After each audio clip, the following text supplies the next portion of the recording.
అవని stories. Ramapuram అనే గ్రామంలో అరవింద్ అనే రైతు తన భార్య అనసూయతో కలిసి సంతోషంగా జీవిస్తూ ఉండేవాడు. వారికి ఒకే ఒక కొడుకు సురేష్ చదువు పూర్తి చేసుకుని వ్యవసాయంలో తండ్రికి సహాయం చేస్తూ ఉండేవాడు. ఒకరోజు సాయంత్రం పొలం నుంచి ఇంటికొచ్చిన అరవింద్కి, ఇదిగోండి మంచినీళ్ళు. ఈరోజు ఎండ బాగా ఉందండి. బాగా అలసిపోయి ఉంటారు కదా మీరు. అవును లక్ష్మి, మధ్యాహ్నం ఎండ బాగా ఉంది. కానీ రాము కూడా తోడుండడంతో పని తొందరగా అయిపోయింది. వాడిప్పుడు బాగా నేర్చుకున్నాడు వ్యవసాయం. అంతలోనే సురేష్ లోపలికొచ్చాడు. అమ్మా, నాకు కూడా మంచినీళ్ళివ్వవా? బాగా దాహంగా ఉంది. నాన్నగారు, రేపటికి ఏ పని పెట్టుకుందాం? కలుపు తీసిన చోట దున్నేద్దామా? అలాగే సురేషు, రేపు పొద్దున మొదలు పెడదాంలే. అనసూయ, మన సురేష్కి పెళ్లి చేస్తే ఎలా ఉంటుంది? ఆడికి కూడా ఒక తోడు కావాలిగా. మీ మనసులో ఎప్పుడు మెదిలిందో కదా ఈ ఆలోచన. నాకు అనిపిస్తుంది మంచి అమ్మాయిని చూసి మాట్లాడాలి. మీ ఇష్టం అమ్మా, మీరే చూసి మంచి అమ్మాయి నిర్ణయించే నాన్న. కొంతకాలానికి అరవింద్, అనసూయ తమ కొడుక్కి పెళ్లి చేయాలని నిర్ణయించుకుంటారు. చుట్టుపక్కల గ్రామాల్లో మంచి సంబంధాలు చూసి చివరికి అవని అనే అమ్మాయిని కోడలిగా చేసుకున్నారు. అవని చూడ్డానికి అందంగానే ఉన్నా కాస్త తెలివి తక్కువ మనిషి అని పెళ్లయ్యాక తెలిసింది. ఒకరోజు అనసూయ అవనికి కొన్ని పనులు చెప్పింది. ఉదయం పూట అనసూయ అవనితో ఇలా అంది. సీత, పొయ్యి మీద పాలు పెట్టు. నేనెళ్ళి వాకులు ఉడుచుకుని వస్తాను. పాలు పొంగకుండా చూడు మరి. సరేనత్తయ్య, చూస్తాను. అనసూయ బయటకు వెళ్ళింది. అవని పొయ్యి దగ్గర పాలగిన్నె చూస్తూ నిలబడి ఉంది. అప్పుడే ఒక కాకి కిటికీలో నుంచి లోపలికొచ్చి బల్లమీద ఉన్న ఒక బ్రెడ్ ముక్కని ఎత్తుకుపోయింది. అవని అది చూసి కంగారుగా అరిచింది. అత్తయ్య, అత్తయ్య, చూడండి, ఎవరో బ్రెడ్ ఎత్తుకుపోతున్నారు. ఏమైందవని, ఎందుకట్ట అరుతున్నావు? అత్తయ్య, ఒక నల్లడిదొచ్చి కిటికీలో నుంచి దూరి బ్రెడ్ ముక్క తీసుకెళ్లిపోయింది. అనసూయ పొయ్యి దగ్గరికి వెళ్లి చూస్తే పాలు పొంగిపోయి ఉన్నాయి. ఆమె నెమ్మదిగా ఇలా అంటుంది. ఆ దొంగ కాదవని, కాకులు అట్ట ఏదో ఒకటి ఎత్తుకుపోతానే ఉంటాయి. నేనేమో నీకు పాలు పొంగకుండా చూడమని చెప్పాను కదా. నాకు తెలియదు అత్తయ్య, అది నల్లగా ఉండడంతో ఎవరో దొంగ అనుకున్నాను. మరోసారి అరవింద్ అవనితో ఇలా అంటాడు. అమ్మా అవని, ఈ ధాన్యాన్ని ఇంటి ముందు బాగా ఆరబెట్టు. నేను పక్క గ్రామానికి వెళ్తున్నాను, కాస్త పనుంది. నువ్విక్కడే ఉండి పక్షులు రాకుండా చూస్తా ఉండు. కష్టపడి పండించిన ధాన్యం కదా, పక్షులవి పాడు చేస్తే కష్టం. సరే మామయ్య గారు, మీరు నిశ్చింతగా వెళ్ళండి. నేను ఇక్కడే ఉండి ఒక్క పక్షిని కూడా రానివ్వను అంటూ కర్రను గట్టిగా పట్టుకుని కూర్చుంది. అరవింద్ అవనిని నమ్మి పక్క గ్రామానికి బయలుదేరాడు. అవని ధాన్యం దగ్గర అటు ఇటు కర్ర పట్టుకుని తిరుగుతూ ఉంది. కొంతసేపటికి ఎండ బాగా రావటంతో ఆమెకు కొంచెం మత్తుగా అనిపించింది. బాగా ఎండగా ఉంది, కాసేపు కళ్ళు మూసుకుంటే ఏమవుతుంది? అప్పుడే పక్షులలా ఏమి రావు కదా, కొంచెం సేపే అనుకుంటూ అలానే ధాన్యం రాశి పక్కన ఒరిగి నిద్రపోయింది. కాసేపటికి పెద్ద గుంపులుగా పిచ్చుకలు, కాకులు ఆ ధాన్యం దగ్గరికి వచ్చేశాయి. అవని ఆ పక్కనే నిద్రపోతూ ఉండడంతో అవి భయం లేకుండా ధాన్యమంతా తినటం మొదలుపెట్టాయి. కొంత ధాన్యాన్ని కింద పడేసి తొక్కాయి. మధ్యాహ్నం అరవింద్ పని ముగించుకొని ఇంటికి తిరిగొచ్చాడు. ఇంటి ముందు ధాన్యం తక్కువగా ఉండటం చూసి, అవని ఉలిక్కిపడి లేచిన అవని చుట్టూ చూసి భయపడింది. అరవింద్ కోపంగా ఆమె వైపు చూస్తున్నాడు. ఏమైంది మామయ్య గారు? ఏమైందా? నీకు కళ్ళు లేవు? ఎంత ధాన్యాన్ని పక్షులు పాడు చేశాయో చూసావా? నేను చెప్పానుగా జాగ్రత్తగా చూసుకోమని. ఏం చేస్తున్నావిక్కడ? క్షమించండి మామయ్య గారు, నాకు తెలియకుండానే నిద్ర వచ్చేసింది. నిద్రొచ్చిందా? ఇంత ముఖ్యమైన పని అప్పగిస్తే నిద్రపోతావా? మనకెంత నష్టం జరిగిందో తెలుసా? ఇది కష్టపడి పండించిన పంట అంటూ అవనిని తిట్టి ఆయన లోపలికి వెళ్ళిపోతూ అనసూయని పిలిచాడు. అనసూయ, చూడి అమ్మాయి చేసిన పని. చెప్పిన పని ఎంత చక్కగా చేసిందో నువ్వే కల్లారా చూడు. ఏమైందండి? ఏమీ కాలేదు. ఈ అమ్మాయికి ఏ చిన్న పని అప్పచెప్పినా సరిగ్గా చెయ్యట్లా. బుద్ధుండాలా కాస్తైనా. ధాన్యం కాపాడుకోమని చెప్తే అక్కడ నిద్రపోయింది. ఇప్పుడు చూడు ఎంత నష్టం వచ్చిందో. నిద్ర వచ్చిందమ్మా, కాస్త జాగ్రత్తగా ఉండొద్దు. నిజంగా నాకు తెలియలేదు అత్తయ్య, కొంచెం మత్తుగా అనిపించింది. మళ్ళీ అలా జరగకుండా చూసుకుంటాను. చూసుకుంటుందంట. ఈవిడెప్పుడు మారుతుందో ఏమో. ఈ పిల్లకి ఏ పని చెప్పినా వృధానే అంటూ ఆయన నిట్టూర్చుకుంటూ లోపలికి వెళ్ళిపోతాడు. పర్వాలేదులేమ్మా, జరిగిందానికి బాధపడబాక. కానీ ఇంకోసారి మాత్రం ఎట్టాంటి పొరపాటు జరగకుండా చూసుకో. ఆయన కష్టపడి పని చేస్తారు కదూ, కొంచెం బాధపడ్డారంతే. అవని తల ఊపి లోపలికి వెళ్ళింది. ఆ రోజు అరవింద్ చాలా బాధగా ఉన్నాడు. తన కష్టం వృధా అయిందని తన మనసులో చాలా ఆవేదన చెందాడు. ఇలా రోజులు గడుస్తున్న కొద్దీ అవని చేసే పనులన్నీ వింతగా ఉండేవి ఆ ఇంట్లో.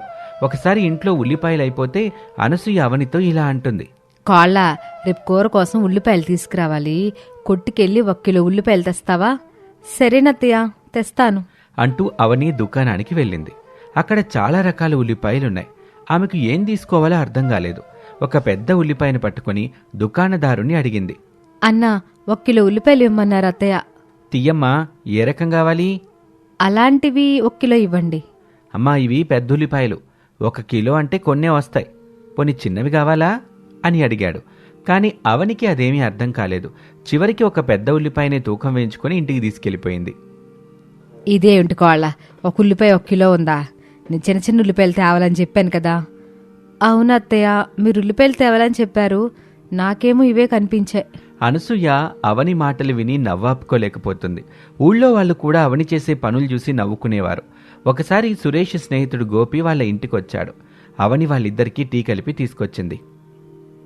ఏంటవని గారు, టీలో ఉప్పేశారేంటి? అయ్యో, పొరపాటున చక్కెర డబ్బా అనుకొని ఉప్పు డబ్బా తీసివేస్తుంటాను. అనసూయ, అరవింద్ అవనిని మార్చటానికి చాలా ప్రయత్నించారు.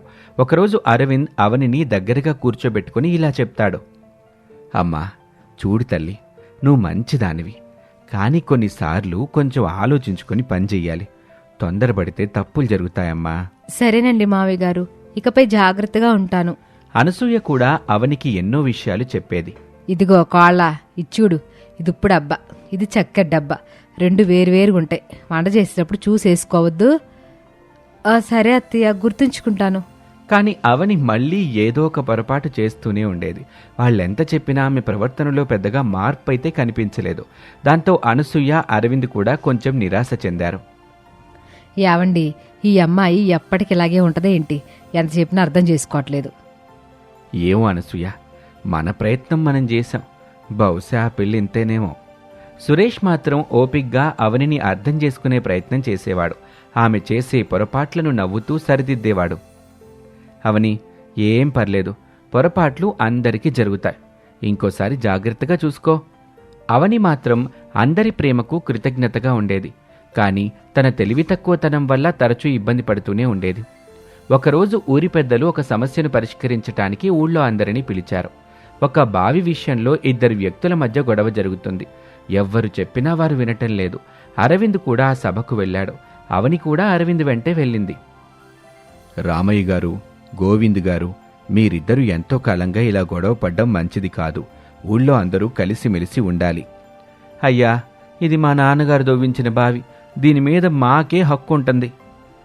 అయ్యా, ఇది మా తాతగారు ఊరికిచ్చిన బావండి, అప్పటి నుండి మేమే వాడుకుంటున్నాం. చూడండి, ఇద్దరూ కాస్త తగ్గి ఒక నిర్ణయానికి రండి. ఇలా గొడవపడితే ఊర్లో ప్రశాంతత ఉండదు. ఇలా పెద్దలు ఎన్నో రకాలుగా నచ్చజెప్పినా ఆ 2 వ్యక్తులు మాత్రం తమ వాదనని గట్టిగా వినిపిస్తూనే ఉన్నారు. అప్పుడు వెనకాల నిలబడి ఉన్న అవని నెమ్మదిగా ముందుకొచ్చింది. అమాయకంగా అందరివైపు చూస్తూ ఇలా అంటుంది. అయ్యా! ఆ మాట వినగానే అందరూ అవని వైపు ఆశ్చర్యంగా చూశారు. అరవింద్ కొంచెం ఇబ్బందిగా ఫీల్ అయ్యాడు. నాకు చిన్న సందేహం. మీరందరూ ఎంతసేపటి నుంచి వీళ్ళిద్దరికి చెప్తున్నారు, కానీ నాకు ఒక చిన్న విషయం అర్థం అవట్లేదు. ఏమిటమ్మా నీ సందేహం? ఈ బావి ఎవరిదైతేనేమి? రామయ్య, గోవిందు కోపంగా అవని వైపు చూశారు. ఏమంటున్నావు నువ్వు? మా సొంత బావి గురించి మీకేం తెలుసు? ఊరిలో కొత్తగా వచ్చావుగా, ఊరుకో అమ్మా. కాదయ్యా, ఆలోచించండి. ఈ బావిలో నీళ్లు మాత్రం అందరికీ ఒకేలా వస్తాయి కదా. ఎవరికి ఎక్కువ ఎవరికి తక్కువ అని ఉండదు కదా. ఇద్దరు కలిసి నీళ్లు తోడుకుంటే ఇద్దరికీ ఉపయోగం ఉంటుంది కదా. ఎందుకిలా ఒకరికొకరు గొడవ పడుతున్నారు? అవని అడిగిన ఆ చిన్న ప్రశ్న విని సభలో ఉన్న వాళ్ళందరూ ఒక్కసారిగా ఆలోచనలో పడ్డారు. రామయ్య, గోవిందు ఒకరి ముఖం ఒకరు చూసుకున్నారు. వారికి తమ గొడవ ఎంత చిన్న విషయమా అని ఇప్పుడు అర్థమైంది. అవును గదా, ఈ అమ్మాయి చెప్పింది నిజమే. మేమిద్దరం మూర్ఖంగా ప్రవర్తించాం. అరవింద్ గారు, మీ కోడలు చాలా మంచి మాట చెప్పింది. ఇంత చిన్నారి బుర్రలో ఇంత మంచి ఆలోచన ఎలా వచ్చిందో ఆశ్చర్యంగా ఉంది. అవునండి, మా అమ్మాయి చూడ్డానికి కాస్త అమాయకురాల్లా ఉంటుంది గాని కొన్నిసార్లు చాలా మంచి మంచి ఆలోచనలే చేసుద్ది. నిజంగా అరవింద్ గారు, ఈరోజు మీ కోడలు మన గ్రామ సమస్యని చాలా సులువుగా పరిష్కరించింది. ఇక ఇంటికెళ్ళాక అనసూయ అవనితో, బాగా చెప్పావే అమ్మా, నువ్వు నిజంగా చాలా మంచిదానివి. అందులో ఏముంది అత్తయ్య, అందరూ కలిసి ఉంటేనే కదా సంతోషంగా ఉంటాం. అరవింద్ కూడా అవనిని మెచ్చుకున్నాడు. నువ్వు నిజంగా మా ఇంటికి మహాలక్ష్మిలా వచ్చావు తల్లి. నీవల్లే ఈరోజు ఊళ్ళో పెద్ద గొడవ సద్దుమణిగింది. ఆ రోజు నుంచి ఊళ్ళో అవనిని కేవలం తెలివి తక్కువ కోడలుగా చూడ్డం మానేశారు. ఆమె అమాయకత్వంలో దాగి ఉన్న మంచి మనస్సుని, ఏ విషయాన్నైనా సూటిగా నిష్కల్మషంగా ఆలోచించే విధానాన్ని గుర్తించారు. ఆ రోజు నుండి ఆమెకు ఊరిలో ప్రత్యేకమైన గౌరవం ఇచ్చేవారు. సురేష్కి అవనికి పెళ్లి జరుగుతుంది. వాళ్ళు పట్నంలో కొత్త కాపురాన్ని పెడతారు. అత్తగారు అనసూయ, మావయ్య అరవింద్ కూడా వాళ్లతో పాటే ఉంటారు. కుటుంబంలో ఎలాంటి కలహాలు లేకుండా ముందుకు సాగుతూ ఉంటుంది వాడి జీవితం. అప్పుడే ఎండాకాలం మొదలైంది. నీటికి చాలా ఇబ్బంది అవుతుంది. నీళ్ల కోసం అందరూ కూడా క్యూలో నిలబడుతూ ఉండాలి. వాడుకోవడానికి నీళ్లు పక్కన పెడితే తాగడానికి నీళ్లు దొరికితే అంతే చాలు అనుకునే రోజులు కూడా వచ్చేస్తాయి. ఆ సమయంలోనే అత్తగారు కోడలితో, అమ్మా అవని, నీళ్ళ ట్యాంక్ వచ్చింది, అందరూ క్యూలో నిలబడ్డారు, నువ్వు కూడా వెళ్ళి నీళ్లు తొందరగా తీసుకుని రాపో. అత్తయ్య, బయట ఎండెలా ఉందో చూసారా? ఒక్కసారి ఆ క్యూ చూడండి. ఆ క్యూలో నేను నిలబడితే ఎండకి కళ్ళు తిరిగి పడిపోతాను, వడదెబ్బ తగిలి చచ్చిపోతాను. ఈ ఒక్కరోజుకి మీరెళ్ళి నీళ్లు తీసుకురండి అత్తయ్య. ఆ మాటలకి అత్తగారికి కోపం వస్తుంది. తన మనసులో, అంటే నేను ఎండలో నిలబడి వడదెబ్బ తగిలి చచ్చిపోతే నువ్వు హాయిగా ఉండొచ్చు అనుకుంటున్నావా? ఏంటి అత్తయ్య ఏదో ఆలోచిస్తున్నారు? మీరు పోతే నేను హాయిగా ఉంటానని అనుకుంటున్నారా? నేను అలా ఎప్పుడు అనలేదమ్మా. ఏదో ముసలిదాన్ని కదా, ఆ పనులు చేయలేనని నిన్ను వెళ్ళమన్నాను. సరేలే, నువ్వు వెళ్ళకపోతే నేనే వెళ్తా. ఆ మాటలకి అవని కొంచెం బాధగానే, సర్లేండి అత్తయ్య, పెద్దవాళ్ళని చెప్తున్నారుగా, నేను చేయకపోతే అసలు బాగోదు. కష్టమో నష్టమో నేనే వెళ్తానులేండి అని నీళ్ల కోసం కిందకొస్తుంది. ఆ ఎండలో క్యూలో నిలబడి నీటి కోసం పడిగాపులు గాస్తూ చాలా సమయం గడిపేస్తుంది. తర్వాత ఏదో ఒక రకంగా నీళ్లను తీసుకుని ఇంటికొస్తుంది. అది చూసిన అత్తగారు చాలా సంతోషపడతారు. అమ్మా కోడలి పిల్ల, నువ్వు మాత్రం ఎండలో నిలబడి నీళ్లు తీసుకొచ్చావంటే పెద్ద సాహసమే చేశావని నేను అందరికీ చెప్తానమ్మా. ఆ మాటలకి అవని, నిజంగానే ఇది పెద్ద సాహసమే మావయ్య అంటూనే వంటగదిలోకి వెళ్తుంది. ఇలాగే రోజులు గడుస్తూ ఉంటాయి. నీటి సమస్య మరింత ఎక్కువ అవుతుంది. ఆ కాలనీలో ఉన్న వాళ్ళందరూ కూడా నీటిని ఎక్కడెక్కడి నుంచో తీసుకొస్తూ ఉంటారు. అత్తగారు అవనికి కూడా నీళ్లు తీసుకురమ్మని చెప్తుంది. అవని చేసేదేమీ లేక అత్తగారు చెప్పినట్టుగానే నీటిని తీసుకొస్తూ ఉంటుంది.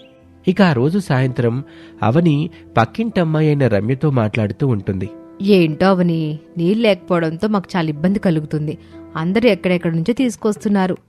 అవును నిజమే, కానీ ఈ పక్కింట్లో ఉంటుంది కదా రేఖ, ఆమె మాత్రం బయటికి రాదు. వాళ్ళ ఆయన కూడా బయటికి రాడు. వీళ్ళకి నీళ్ళు ఎక్కడి నుంచి వస్తున్నాయో అర్థం అవ్వట్లేదు. ఆ రేఖ చాలా తెలివైంది అవని.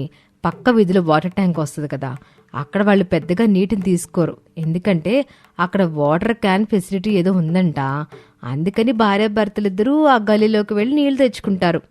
ఆ పని మనం కూడా చేస్తే ఇక్కడ ఎండలో నిలబడే కష్టం తప్పుతుంది కదా.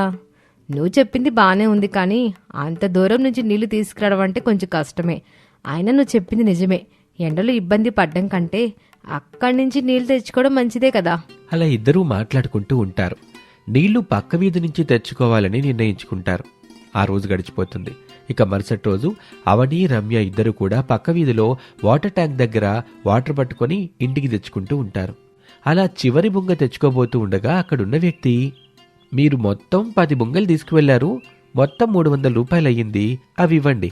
ఆ మాట వినగానే రమ్య అవని ఇద్దరూ ఆశ్చర్యపోతారు. ఏంటి, ఈ నీళ్ళు ఉచితంగా ఇవ్వడం లేదా? ఎవరు చెప్పారండి ఉచితంగా ఇస్తున్నారని? ఇక్కడ డబ్బులు పెట్టి తీసుకోవాలి. అవునా, అయితే నేను కూడా 10 తీసుకెళ్లాను. నేను కూడా 300 ఇవ్వాలా? అవును, మీరు కూడా ఇవ్వాలి.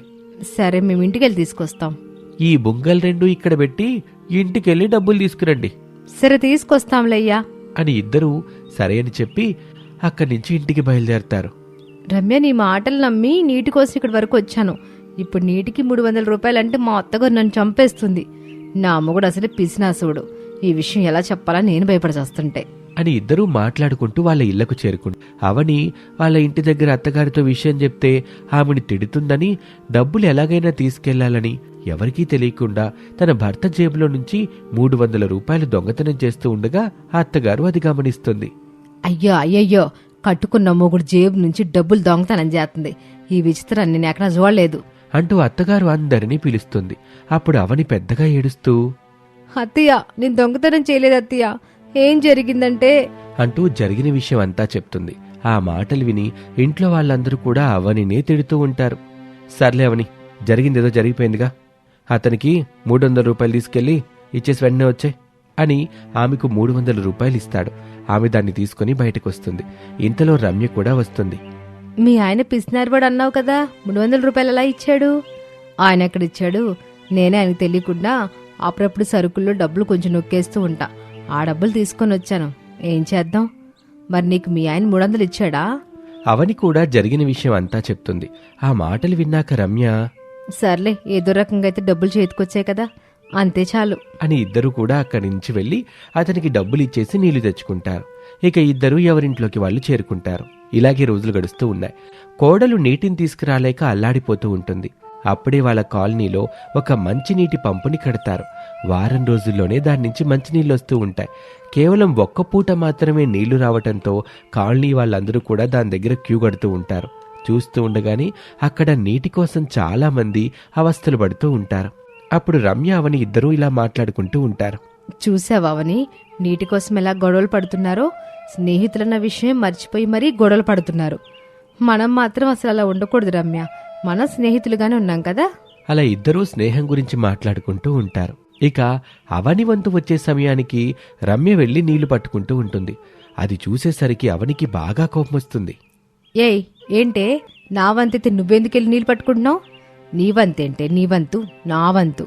ఈ పంపేవన నీ మొగుడేశాడా నీ ఇష్టం వచ్చినప్పుడు పట్టుకోవడానికి? అవునులే, నీ మొగుడేశాడు కదా, అందుకే నువ్విష్టం వచ్చినప్పుడు పట్టుకుంటున్నావు. ఇక వాళ్ళిద్దరికీ అలా మాట పెరిగి ఇద్దరూ జుట్టు పట్టుకుని కొట్టుకునేదాకా వచ్చేస్తారు. అది చూసిన అత్తగారు అక్కడికి వస్తారు. రమ్య భర్త కూడా అక్కడికి వస్తాడు. ఇక వాళ్ళకి సర్ది చెప్పి ఇద్దరూ వాళ్ళని ఇంటికి తీసుకుని వెళ్ళిపోతారు. ఏంటావని ఆమెతో గొడవ పడుతున్నావు? వామో, చుట్టుపక్కల అందరూ కూడా దాని గురించి చెప్పుకుంటున్నారు. ఇక మీద నువ్వు మంచినీళ్ళ కోసం వెళ్ళబాకమ్మా. కష్టమో నష్టమో నేనే వెళ్తాను, లేదా నీ మొగుడు వెళ్తాడు. నువ్వు మాత్రం అసలు వెళ్ళబాక. లేదత్తయ్య, నేనే వెళ్తాను.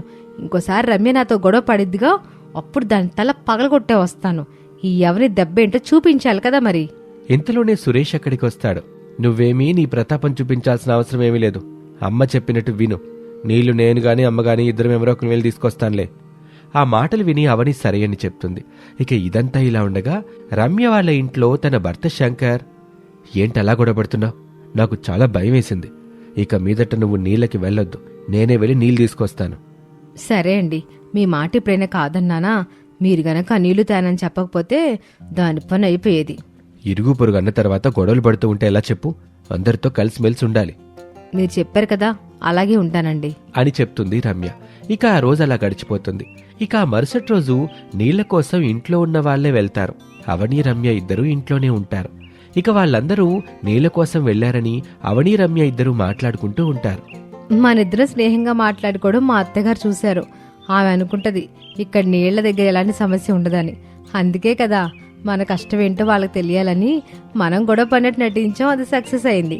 ఇక మీదట మనల్ని నీళ్లు తేయని మాత్రం ఎవ్వరూ అనరు. మా ఆయన కూడా గొడవలొద్దు, నీళ్లు నేనే తీసుకొస్తానన్నాడు. ఇక మనకి నీళ్ల కష్టాలుండవు, వాళ్ళ బాధలు వాళ్ళే పడతారు అని ఇద్దరూ చెప్పుకొని సంతోషపడతారు. ఇక నీళ్లు తీసుకొచ్చే సమస్య లేకపోవడంతో వాళ్ళు హాయిగా ఇంట్లోనే సంతోషంగా ఉంటూ వాళ్ళ పనులు వాళ్ళు చేసుకుంటూ ఉంటారు.